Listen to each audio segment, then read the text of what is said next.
Жас бала анадан туғанда екі түрлі мінезбен туады. Біреуі ішсем, жесем, ұйықтасам деп тұрады. Бұлар тәннің құмары. Бұлар болмаса, тән жанға қонақүй бола алмайды, һәм өзі өспейді, қуат таппайды. Біреуі білсем екен демекілік. Не көрсе соған талпынып, жалтыр-жалтыр еткен болса, оған қызығып, аузына салып, дәмін татып қарап тамағына, бетіне басып қарап, сырнай керне болса, даусына ұмтылып, онан ержетіңкірегенде, үй түрсе де, мал шуласа да, біреу күлсе де, біреу шыласа да, тұра жүгіріп, ол немене?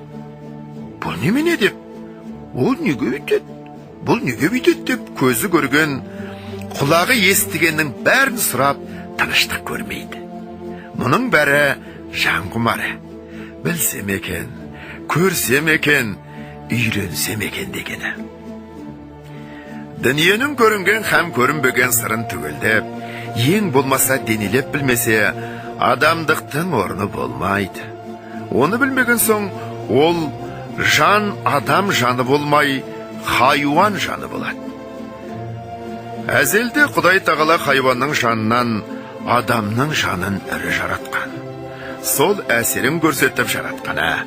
Сол қуат жетпеген, ми толмаған ессіз бала күндегі бұл немене?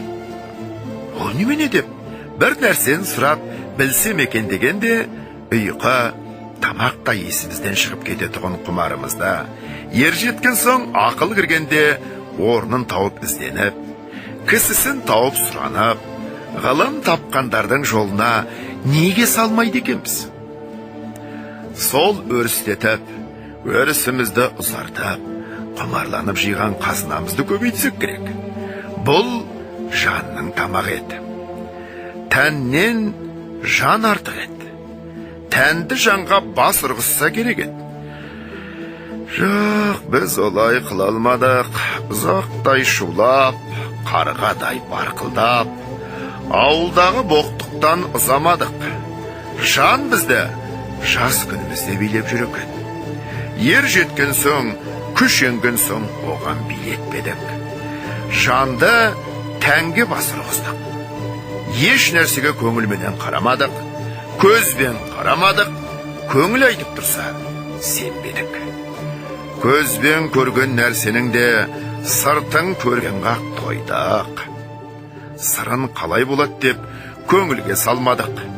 Оны білмеген кісінің несі кетіпті дейміз. Біреу айтса, ұқпаймыз. Біреу ақыл айтса, әй шырағым, өз білгенің өзіңе, өз білгенім өзіме. Кісі ақылымен бай болғанша, өз ақылыңмен жарлы бол деген дейміз. Артығын білмейміз, айтып тұрса, ұқпаймыз. Көкіректе сәуле жоқ, көңілде сенім жоқ.